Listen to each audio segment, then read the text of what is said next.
Saudara, dari hasil pemeriksaan ledakan di SMA Negeri 72 Jakarta, polisi temukan dorongan terhadap perilaku anak berhadapan dengan hukum. Di antara dorongan itu, ia merasa sendiri dan tidak ada tempat untuk mengungkapkan cerita keluh kesahnya, baik di sekolah maupun di keluarga. Yang kami peroleh dari hasil penggalian keterangan maupun petunjuk-petunjuk yang ada, bahwa yang bersangkutan, anak berkonflik dengan hukum ini terdapat dorongan untuk melakukan peristiwa hukum tersebut. Dorongannya di mana yang bersangkutan merasa sendiri, kemudian merasa tidak ada yang menjadi tempat untuk menyampaikan keluh kesahnya, baik itu di lingkungan keluarga, kemudian di lingkungannya itu sendiri maupun di lingkungan sekolah. Ini yang menjadi perhatian kami juga bersama dengan KPAI. Saudara, kasus ledakan di SMA Negeri 72 Jakarta dilakukan oleh pelajar berusia 17 tahun yang kini berstatus sebagai tersangka. Namun polisi belakangan juga menetapkan bahwa anak ini adalah anak yang berkonflik dengan hukum. Lalu apakah tindak lanjut dengan status anak berkonflik dengan hukum ini akan juga ditindaklanjuti sebagai orang diadili sebagai orang dewasa atau sebagai anak yang berkonflik dengan hukum? Malam ini kita akan membahasnya bersama pakar hukum pidana, bersama Arianto Sutadi, penasihat ahli Kapolri, dan Jamin Ginting, guru besar hukum pidana dari Universitas Pelita Harapan. Selamat malam, Prof. Dan juga Pak Arianto. Selamat malam. Ya. Selamat malam, Pak Jamin. Baik, saya ke Prof. Jamin dulu kalau gitu. Ini kan tadi sudah jelas ya diungkapkan oleh polisi begitu bahwa yang bersangkutan ini adalah anak yang berkonflik dengan hukum.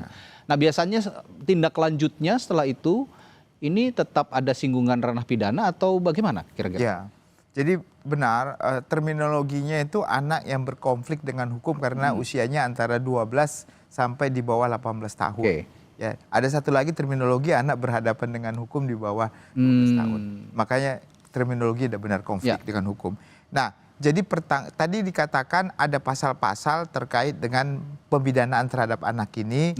Dia masuk ke pasal 80 ayat 2. Ya, pasal 80 ayat 2 itu terkait dengan adanya kekerasan yang dilakukan anak berkonflik dengan hukum ya, yang mengakibatkan luka berat.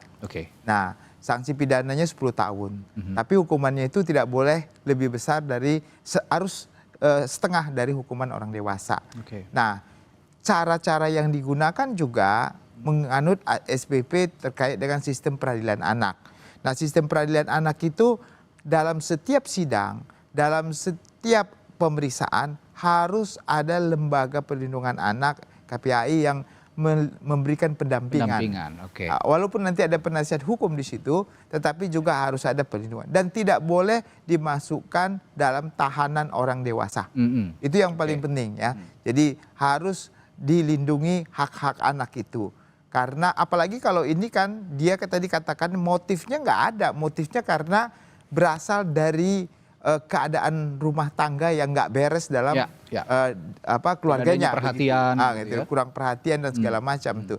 Artinya anak ini bukan mempunyai niat yang niat itu tidak ada sebenarnya, tapi niat itu ada karena apa? Karena melampiaskan kekesalannya. Marah dengan kondisi. Dengan kondisi keadaan yang diciptakan lingkungan keluarganya.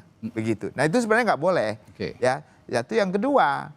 Bagaimana kita dalam rangka memperbaiki keadaan anak ini. Jadi tujuannya bagaimana? Jadi hukuman itu bukan membuat efek jerah, tetapi bagaimana memperbaiki ke depan terhadap anak ini. Oke, ini yang sudah dijelaskan oleh Prof. Jamin. Saya ke Pak Arianto. Pak Arianto, tapi dengan premis yang kita pakai malam hari ini, siapa yang tanggung jawab? Nah, kalau dari point of view polisi dengan pelaku anak yang berkonflik dengan hukum, siapa yang harusnya tanggung jawab kalau menurut polisi jadinya? Nah, saya kira kalau polisi tidak melihat siapa yang bertanggung jawab ya. Polisi itu sebagai penyidik ya. Aturan dalam undang-undangnya sudah ada di dalam pidana Satu, yang satunya lagi untuk peradilan khusus untuk anak-anak. Oke. Menurut hemat saya, anak-anak ini diperlakukan khusus ya, tidak seperti orang biasa Ya. gitu. Baik hukumannya maupun perlakuannya. Kenapa? Karena kita kalau menyidik anak itu sasarannya adalah untuk memperbaiki anak itu kembali, bukan untuk menghukum. Jadi startnya udah gitu. Dan alhamdulillah sekarang polisi sudah sampai ke depan, sampai polsek pun sudah menyadari itu. Oke. Bahkan kalau saya kemarin lihat ya petunjuk-petunjuk di lapangan itu, polisi itu kalau untuk penahanan khusus untuk anak sendiri itu sudah spesial itu. Oke. Dan itu sudah bagus, KPAI sudah mendampingi. Jadi di sini polisi dalam penyidikan itu pasti melihat apa yang terjadi sesungguhnya ya. Yang sesungguh-sungguhnya terjadi itu dari kajian apa yang terjadi ya, kemudian siapa yang melakukan dan kemudian mengapa orang itu melakukan, disitulah diungkap sesungguhnya sehingga kita bisa menentukan apakah ini melanggar undang-undang apa tidak gitu. Kalau itu memang melanggar ya itu pasti nanti akan disidik dan kemudian akan diteruskan. Tetapi untuk proses selanjutnya seperti tadi saya katakan, kalau penghukuman pada anak ini kan sekarang kan bukan untuk menghukum mereka. Ya. Apalagi sekarang berkembang restorasi justice. Ya. Itu nanti kita melihat itu kemungkinan menurut saya sih ya disidik apa adanya, kemudian nanti diperlihatkan motifnya apa dan sebagainya, dan kemudian nanti dibiarkan itu berjalan terus. Nanti bagaimana keadilan yang berlaku di masyarakat itu menuntut seperti apa, itulah kira-kira yang ditempuh oleh polisi. Oke. Kira-kira gitu. Oke, nah dalam proses penyidikan ke depannya misalkan nanti ditemukan bahwa ini memang dinyatakan satu tindakan yang melanggar begitu ya. Nah, dalam penyidikan ke depannya apa yang bisa dilakukan polisi untuk menjamin hak-hak anak yang berkonflik dengan hukum ini terpenuhi? Iya. Polisi di sini adalah melihat ya aturan apa yang harus dikenakan kepada anak-anak yang berhadapan dengan hukum itu tadi ya. Jadi prosesnya dari proses pertama kali saja itu memeriksa, kemudian menahan, itu ada aturannya itu. Menahan tadi Pak Genting mengatakan nggak boleh dicampur dengan ini, dan kalau menurut saya lihat kemarin ya di dalam petunjuk itu menahan itu harus ditempatkan di tempat yang ada perlindungan untuk itu. Jadi tidak di tempat tahanan yang biasa dilakukan itu. Karena kita posisinya kan dia kan bukan menahan untuk supaya, kalau kita menahan dalam tersangka itu kan alasannya kan supaya tidak lari, supaya tidak mengulangi kan gitu kan. Kalau ini kan jadi menahan itu tidak ada kepentingan bagi polisi ya untuk ini, tetapi adalah melindungi. Jadi saya kira dalam penahanannya nanti dititipkan kepada di bawah KPAI misalnya begitu, supaya selalu itu. Kalau diperiksa selalu didampingi, tidak boleh dipaksa apa dan kemudian dipancing-pancing dengan ini, diperlakukan yang tidak ini. Itulah hak anak-anak itu dilayani oleh polisi dalam proses penyidikan itu. Adapun nanti hasil daripada penyidikan itu tergantung daripada nanti kesimpulan daripada pimpinan. Apakah itu nanti bisa dikenakan restorasi justice apa tidak, itu pasti pimpinan juga akan melihat apa yang berkembang di masyarakat sekarang ini. Kan sekarang keadilan kan mengendaki yang kayak gitu, tidak hanya apa yang tertulis dalam hukum dan kemudian polisinya budek kayak gitu, kemudian hukum selesai kira-kira gitu. Baik. Tapi begini, saya ke Prof. Jamin. Prof. Jamin, kalau dari perspektif hukum, masyarakat juga kan menilai bahwa meskipun ini masih anak di bawah umur begitu ya, masih berstatus anak yang berkonflik dengan hukum, tapi ya setidaknya kalau bisa kita katakan bukan hukuman, diberikan pelajaran yang terukur begitu, supaya anak ini juga tidak melakukan hal serupa, tidak melakukan tindakan kekerasan yang sama di kemudian hari. Lalu dari perspektif hukum sebenarnya apa yang bisa dilakukan dan proses hukum seperti apa yang nantinya diterapkan kepada anak yang berkonflik dengan hukum ini? Ya, baik. Jadi kalau tata cara memberikan sanksi kepada anak yang berkonflik dengan hukum, tujuannya bukan efek jerah. Oke. Sekali lagi bukan efek jerah. Jadi tujuannya agar anak ini tidak lagi melakukan itu, dia sadar adalah perbuatan itu tidak baik. Ya. Dan dia harusnya diserahkan ke lembaga yang bisa menangani efek kejiwaannya. Ini anak ini sebenarnya korban dari keadaan lingkungan, keadaan keluarga bisa jadi. Jadi kita perlu membinanya dengan cara mengembalikan percaya dirinya, mengembalikan keyakinannya kalau dia bisa melakukan yang terbaik buat masa depannya dengan tidak cara seperti ini. Nah itu sebenarnya, itu yang pertama. Yang kedua, untuk menyelesaikan masalah ini harus diikutsertakan peran daripada korban, keluarga daripada korban. Juga, ya. Jadi korban ini harus dimintakan supaya mereka juga diberikan restitusi atau diberikan juga rehabilitasi yang baik. Sehingga mereka juga bisa dengan biaya yang cukup bisa kembali keadaan semula. Memang nggak bisa 100% ya kalau memang luka dan segala macam. Tapi paling tidak dari pihak keluarga pelaku bisa memberikan santunan ataupun apa sebelum ada putusan restitusi. Inilah menjadi salah satu faktor yang sudah tadi disebutkan sebagai bentuk restoratif justice. Jadi kalau ada pemaafan dari keluarga dan itu bisa dilakukan kesepakatan untuk tidak dilanjutkan ke tahapan berikutnya atau sampai ke pengadilan. Ini supaya clear juga, Prof. Saya juga ingin bertanya bahwa ini kan proses hukum berjalan gitu ya, penyidikan di polisian nanti naik ke persidangan dan segala macam. Nah, ketika proses itu berjalan, ini kan sang anak ini juga bertambah usianya. Nah, jika pada saat vonis misalnya anak ini berusia lebih dari 17 tahun, artinya misalnya menginjak usia 18 tahun, apa yang akan diterapkan? Ya tentu kalau dia pelaku tindak pidana itu berdasarkan tempus delicti. Kapan dilakukan perbuatan pidana itu. Oh, jadi dilihatnya pada saat dia melakukan. Ya, melakukan perbuatan itu. Kalau melakukan perbuatan itu sebelum 18 tahun, proses yang berjalan mengakibatkan dia waktu diputus, dia itu umurnya 18 tahun, maka pada saat dia melakukan perbuatan itu. Jadi kita nggak seperti di Amerika menunggu dulu disidangkan sampai dia berumur 18 tahun karena dia merasa nggak punya rasa bersalah tidak menyesali perbuatannya. Kalau yang ini kan kita lihat nggak sampai seperti itulah. Saya lihat orangnya juga merasa terpukul ya, artinya dia sendiri jangan-jangan dia juga tidak menyadari apa yang dia perbuat, ya seperti orang halusinasi aja begitu, tiba-tiba ya melakukan itu tanpa disadari gitu. Jadi dalam konteks pidana juga kalau orang melakukan tanpa disadarinya, dia tidak sadar ada tidak punya niat dan segala macam, saya kira ini perlu diselesaikan melalui konflik ini dengan restoratif justice. Nah, dari kacamata hukum juga, Prof, nanti saya akan tanyakan anak yang berkonflik dengan hukum ini, seorang pelaku yang melakukan peledakan di SMA 72 ini 3 bulan lagi akan lulus SMA dan akan menghadapi ujian sekolah. Nah, bagaimana saya akan tanyakan nanti bagaimana hak-hak dia untuk bisa kembali belajar. Tetaplah bersama kami, saya akan tanyakan hal itu setelah jeda di Sapa Indonesia Malam.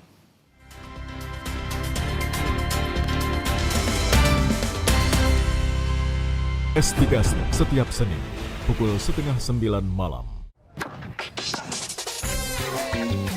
Kegiatannya udah sehat, minumnya juga harus yang sehat. Baru nih, teh pucuk less sugar. Dari 100% pucuk teh pilihan. Tinggi antioksidan. Rendah gulanya. Seger, sehat lagi. Jelas, pilihan lebih sehat dari Bepom. Baru, teh pucuk less sugar. Pucuk tehnya rendah gulanya. Nyut, ternyata aku punya masalah gigi sensitif. Cobain pakai Sensodyne. Formulanya bikin gigi aku terlindungi seharian. Dan nafas juga terasa segar. After seminggu, dan ternyata hasilnya, wow! Berkas Kompas, Selasa, pukul 11 malam di Kompas TV.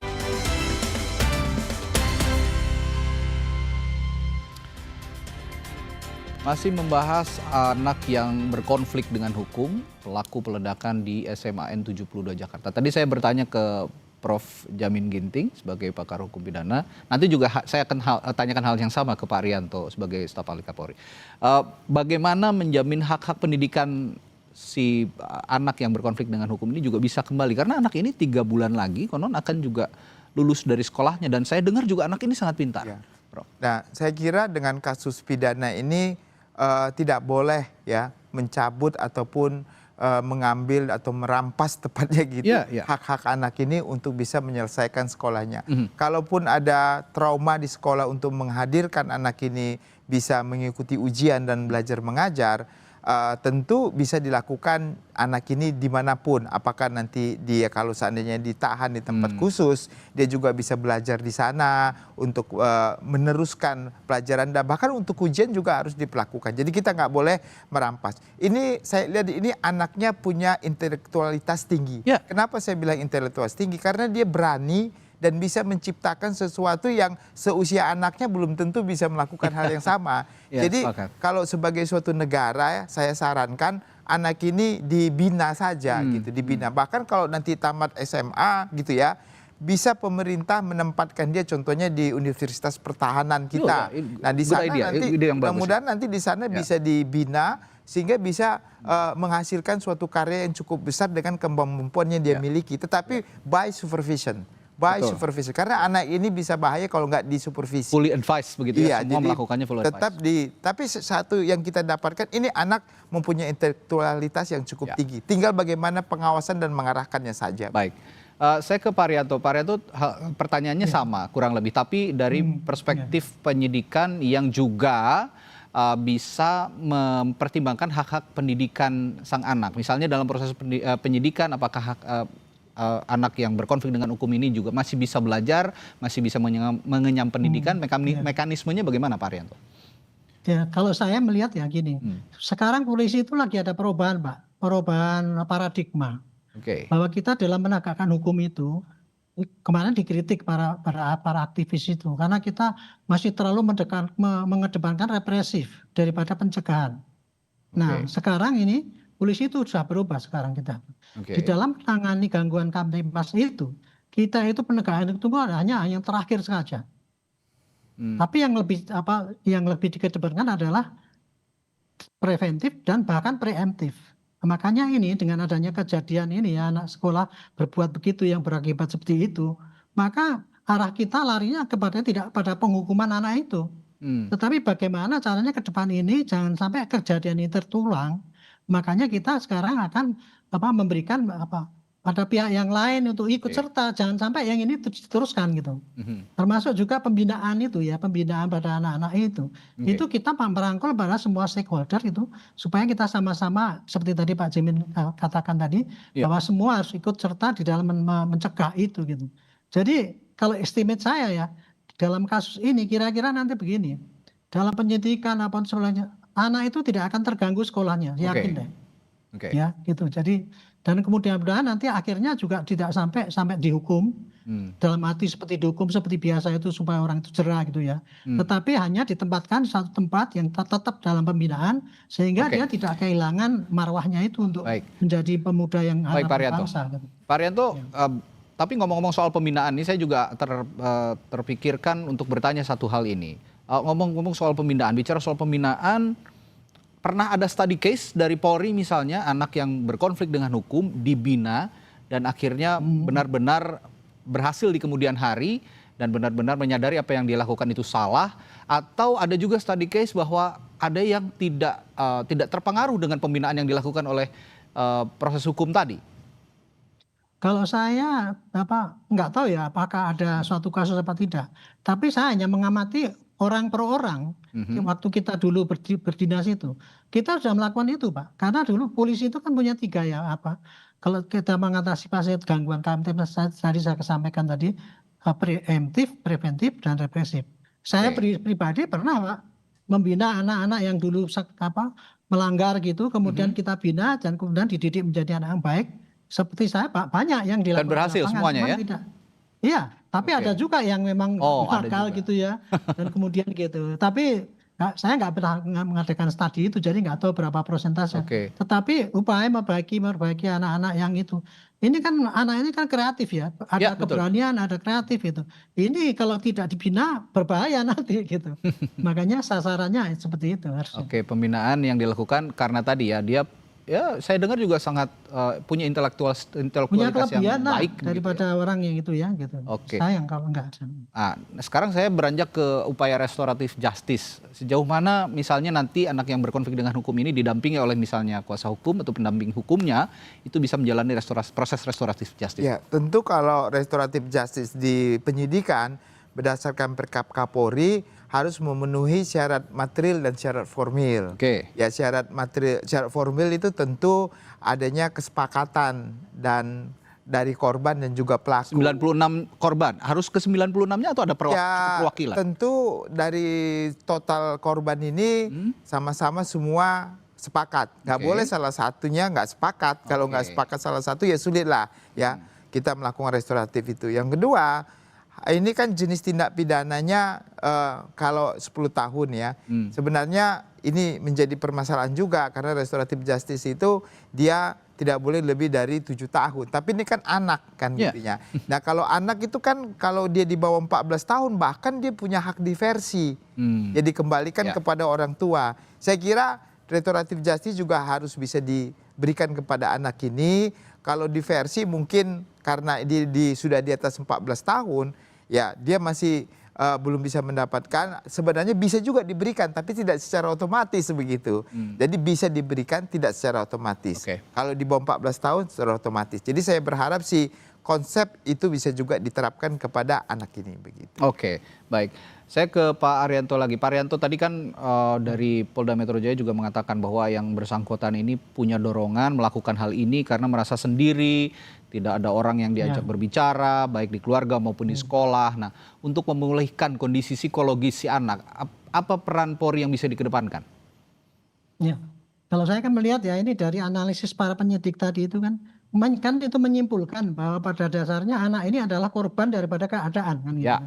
Korban daripada keadaan sehingga dia berbuat seperti itu. Makanya kalau kita untuk penyembuhan ya kita harus seterusnya harus pakai pola pembinaan. Dan pola pembinaan itu adalah dia tidak diasingkan tapi dia masih mempunyai kesempatan untuk belajar, untuk dibimbing dan sebagainya. Itu jadi. Nah, saya ingin mengulas restorasi justice ya. Tadi dinyatakan oleh Pak Ginting kan sebagai perkap ya. RJ itu kan dulu perkap itu kan yang kita buat itu dengan semangat gini.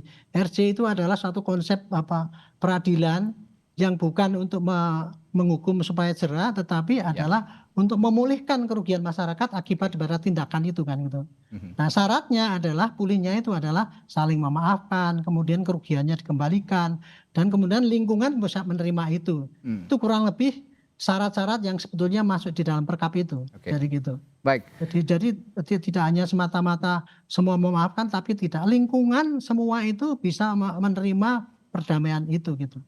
Kira-kira itu. Baik, yang bisa saya simpulkan dari perbincangan kita malam hari ini adalah anak yang berkonflik dengan hukum pelaku peledakan di SMA N72 ini perlu dilakukan pembinaan. Mengingat anak ini juga punya intelektualitas yang tinggi, begitu ya Prof ya, yang juga bisa berpotensi dimanfaatkan sebenarnya oleh bangsa dan negara jika memang dia ini punya prestasi di kemudian hari, dan tidak masalah kalau memang dia sekarang berkonflik dengan hukum, tapi di kemudian hari negara harus bisa hadir untuk menjamin anak-anak yang berkonflik dengan hukum bisa hidup kembali dengan normal dan menjalani kehidupan bahkan lebih baik dari sekarang.